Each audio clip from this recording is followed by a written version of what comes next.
Hey all, here OS Reviews. You're watching our unboxing and first impressions look at the Amazon Fire 7-inch tablet. This is a device that we originally skipped over, but in this holiday shopping season and in Black Friday, it's the cheapest Android tablet that you can find. Pretty much 29 bucks at every single location, whether it's Target, Walmart, Best Buy, or of course Amazon itself. So this is a ridiculously low price, under 30 bucks for a tablet. Meanwhile, our smartphones these days can cost upwards of $1,000. It seems our phones have been getting more and more expensive as tablets have just gotten cheaper. So I was really curious and wanted to get my hands on one of these. In terms of specifications, the Fire 7-inch is not going to be outstanding, of course, but it has a 7-inch IPS LCD panel that has a 720p resolution. It also features a quad-core processor. I believe it's a MediaTek chipset. Technically, it has 1 gig of RAM, which is, again, quite low by 2018 standards, but it's not really advertised anywhere in the packaging. So multitasking could be a little challenging if you have tons of apps open, but it should handle a few without too many problems. It says that it also features dual band Wi-Fi and has front and rear cameras, which are 2 megapixels, and it supports a microSD card up to 256 gigabytes. And that really is one of the reasons why Amazon were able to make this thing so cheap, is by trying to convince you to buy into their other services, and they don't technically make too much money from this hardware itself. There's an 8-inch model that was updated this year, but again, this one is still from 2017. So that might be one of the reasons why this thing is discounted by 40% in this holiday shopping season. Perhaps Amazon is due for an update to this in 2019, so they're trying to get rid of some of its stock. Regardless, again, it really is one of the lowest priced Android tablets that you can pick up. Perhaps a good deal for kids or as a backup device. Might also be one of the cheapest ways to experiment with Amazon services like Alexa. So the packaging just slides out like that, and we don't have anything else.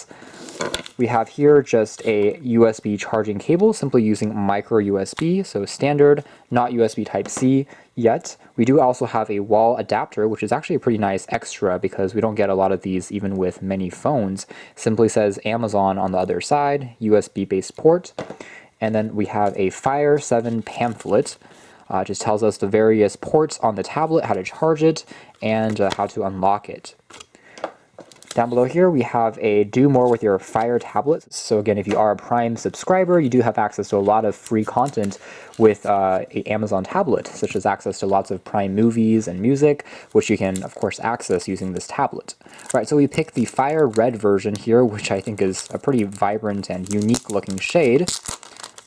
Sliding this out of this sheet, we have just the tablet itself. So there is going to be that Amazon logo on the back. We are talking about a polycarbonate frame, so it's made out of plastic, but it's a matte material, which shouldn't attract too many fingerprints. There is a single speaker on the bottom here. On the top, there's that 2 megapixel camera. We also have access to a power on-off key. There's a micro USB port for charging, microphone, standard 3.5 millimeter headphone jack, and a volume rocker on the very top. Kind of an interesting placement.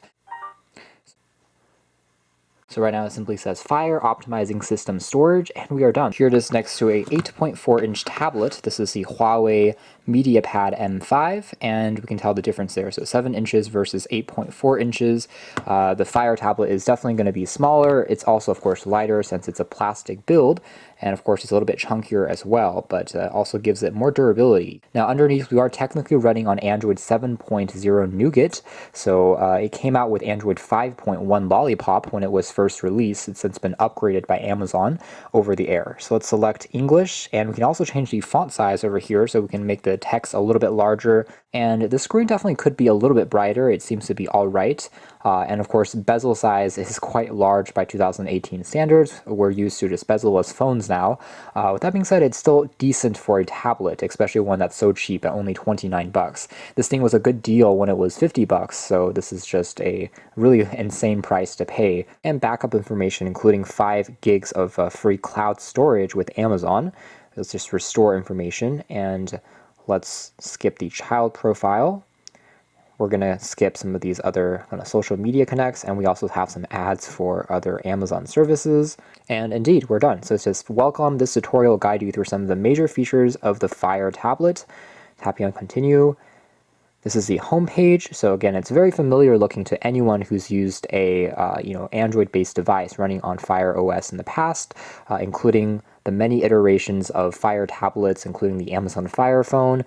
So all of these devices share the same UI experience, very much simplified from stock Android. It doesn't give you the availability of widgets, and quick settings on the very bottom will give us the notification tray for things like Wi-Fi information, status, Hello. updates. Alexa is on your tablet. You can use your voice to open apps. And let's just enable Alexa by Try default. it now.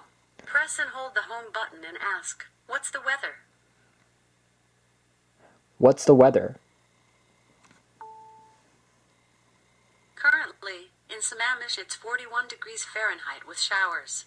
Today, you can expect lots of clouds. So Alexa seems to work actually pretty well.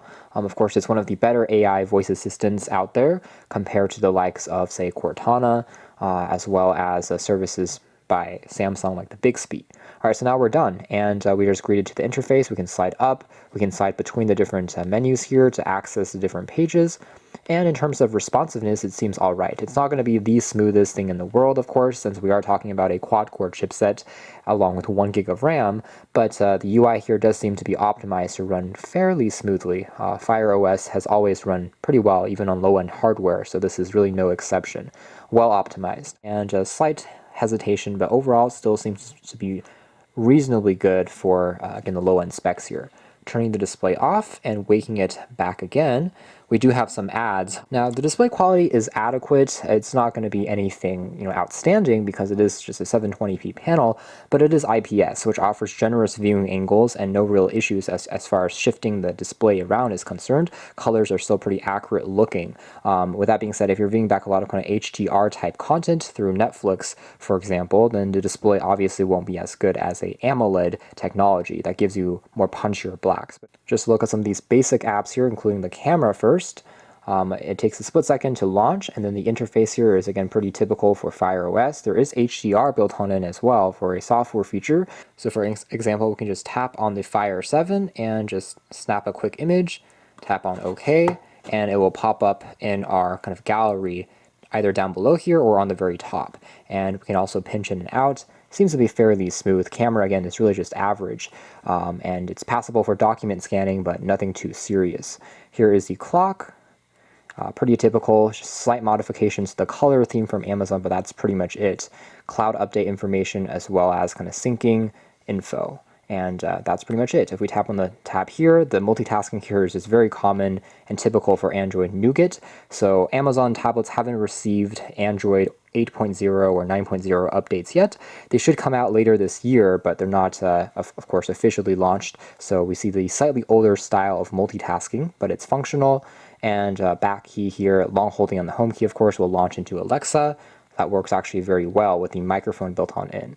So that is pretty much it as far as just our first impressions look at the Amazon Fire 7-inch tablet. Again, we are pretty late to the party, but as the saying goes, better late than never, especially since in this holiday season, this thing really is so cheap at only $29, even cheaper than most prepaid and unlocked cell phones on the market. So that really is a huge testament to how far Amazon were able to push the price down. You can check out more details about this in the links down below, but for now, that's been our video. Thanks for watching here at OS Reviews. That's been our unboxing and just a quick first impressions look at the Amazon Fire 7 7th generation tablet.